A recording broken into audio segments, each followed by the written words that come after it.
I was told to personify myself to make it easier for the viewer to follow, so,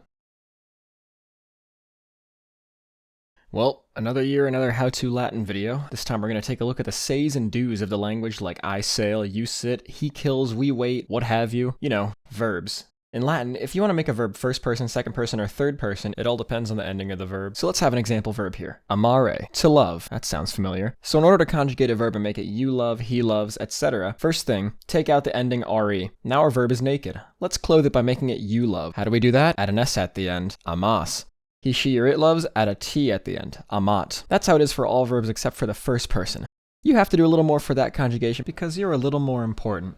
Instead of taking off the last 2 letters, take off the last 3 letters and replace it with an O. I love, amo, just like in Spanish. Now that may sound complicated to remember, but just remember the endings OST, first, second, third, for first person, second person, and third person. I love, you love, he loves. Let's have a few examples. Narrare, to tell. Let's make it you tell. Narras. Occidere, to kill. If you want to say I kill, you make it occido. Manere, to stay. If you want to make it he stays, you would say manet.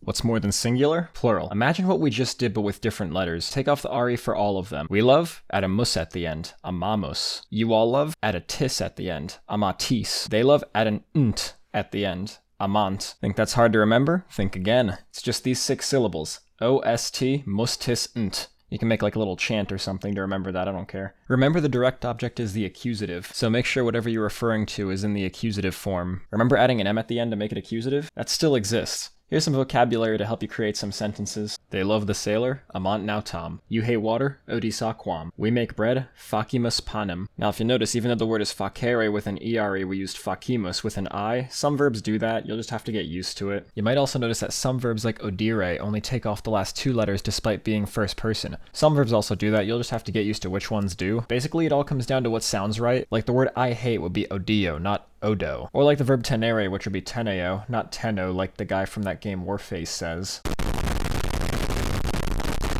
Oh wait, the game's Warframe, never mind. You're gonna see a lot of irregular verbs, but these are just the basics. Have a nice day. See you next year. Maybe less if I'm not too lazy.